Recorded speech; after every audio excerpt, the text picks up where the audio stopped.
Want to know how much house you can actually afford? Here's the truth. It's not what the bank says that you qualify for. Most lenders will approve you for a mortgage that's way too high, one that'll leave you house poor and stressed. But the real number, I guess you ask, take your monthly take-home pay, multiply by 25%, and that's your maximum mortgage payment. Not 28, not 30, but 25%. This leaves you with room to actually live your life, build savings, and sleep at night. Let me show you exactly how to calculate your real budget. So let's talk about why the banks will approve you for way more than you should actually spend. Here's the thing. Banks use what's called the 28-36 rule.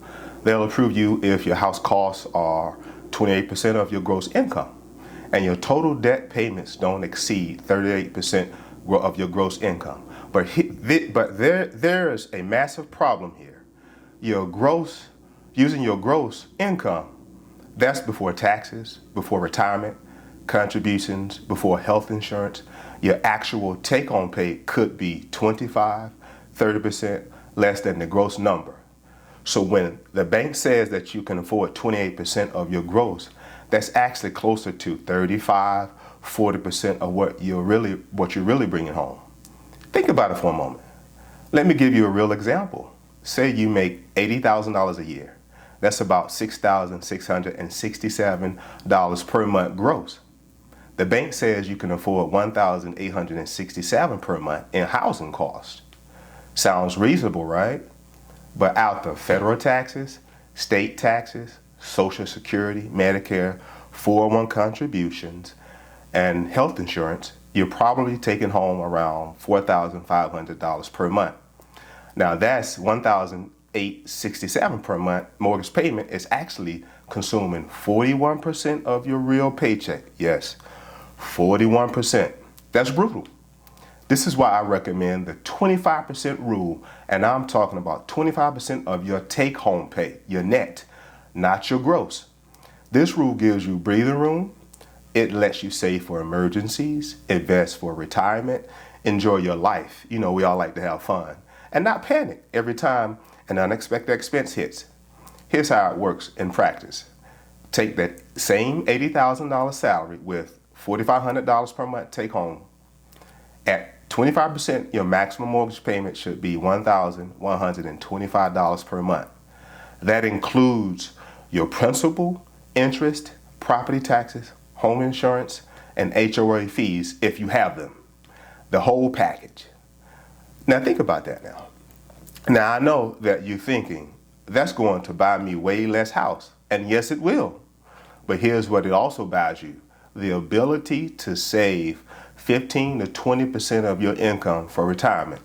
A solid emergency fund so you're not one broken HVAC system away from credit card debt.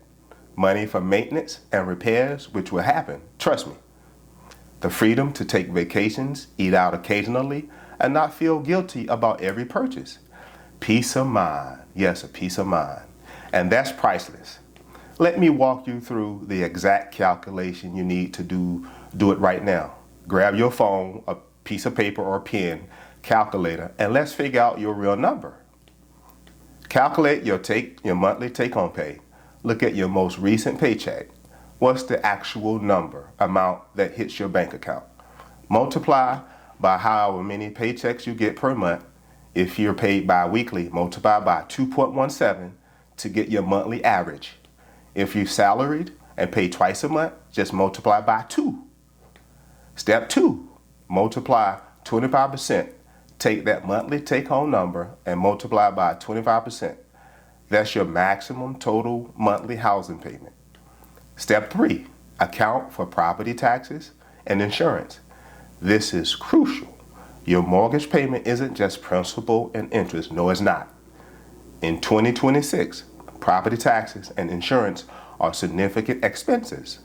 Research typical property taxes in your target area. They vary wildly by location. Factor in homeowners insurance, which has increased substantially in many markets. A good rule of thumb, assume taxes and insurance will eat up 20 to 30% of your total housing payment. Step 4, back into your home price once you know your maximum payment for principal insurance. Use an online mortgage calculator with 2026 interest rates. Let's say that you're around 6 to 7%. You can work backward to find your maximum purchase price. Don't forget, now I'm going to stress this again, don't forget to factor in your down payment. Let me show you 3 different scenarios to make this concrete. Entry level earnings, $60,000 gross in income per year. Monthly take home, $3,400. Maximum payment at 25% is $850 per month. Example 2, mid-career professional, $100,000 gross in income per year. Monthly take home, $5,800 per month. Maximum payment at 25%, $1,450 per month. Example 3, a high earner, $150,000 gross income per month. Monthly take home, $8,200. Maximum payment at 25%, $2,050 per month. Notice how these numbers are probably lower than what a bank would approve you. That's the point. These numbers are substantial payments that won't leave you stressed out. Here's where things get tricky in 2026. The conventional wisdom used to be 20% down to avoid PMI. But with medium home prices where they are, saving 20% can take you years, especially in high cost markets. Here's my take. If you can put down 20%, that's great. But don't delay home ownership for years just to hit that number. A 10 to 15% down payment with PMI might cost you an extra $100 to $200 per month. But if your home prices are appreciating in your market, waiting could cost you more. The key is this. Whatever your down payment, make sure your total monthly payment, including PMI, still falls within the 25% rule. Don't stretch the rule just because you have less money down. The payment matters more than your down payment percentage. And never ever drain your emergency funds for a larger down payment. You need 3 to 6 months, preferably 6 months, of expenses set aside after you buy the house. Homeownership comes with unexpected costs. Before we wrap up, let's talk about the cost everyone forgets when they're calculating affordability. Your mortgage payment is just the beginning. Maintenance and repairs, budget 1 to 2% of your home's value annually. On a $400,000 house, that's $4,000 to $8,000 per year. You have utilities, usually higher than renting, especially for larger homes. Then that's landscaping and your yard care, either your time or money. HOA fees, these can range from $50 to $500 per month. In larger markets, maybe more. And they almost always increase. Furnishings and upgrades. You got to have your nice stuff in the house. The bigger the house needs, more stuff it feels. This is another reason that 25% rule gives you margin for these inevitable expenses without having to put them on credit cards. Think about that. Look, I get it. Follow the 25% rule means buying less house than the bank says that you can afford.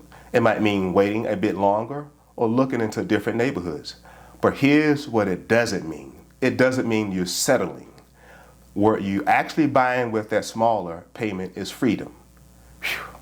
Freedom from financial stress, freedom to switch jobs if you want, freedom to save for your kids' education or your retirement, freedom to enjoy your life instead of being chained to a mortgage payment that consumes every single dollar you earn. The real American dream isn't the biggest house you can possibly squeeze into. It's a home you can actually afford, one that supports your life instead of consuming it. So here's your homework. Take out your phone again right now. Calculate your monthly take-home pay. Multiply by 25%. That's your number. Write it down. When you're house shopping and your realtor or lender pushes you higher, remember this number. Remember this number now, I stress. This is your financial peace of mind number. Thanks for watching. If this was helpful, hit the like, subscribe, and notification button for more real talk about personal finance, buying your home, real estate. And drop a comment below. What's your take-home pay? And what does the 25% rule say you can afford? Let's keep the conversation going. I will see you in the next video. Take care. Bye-bye.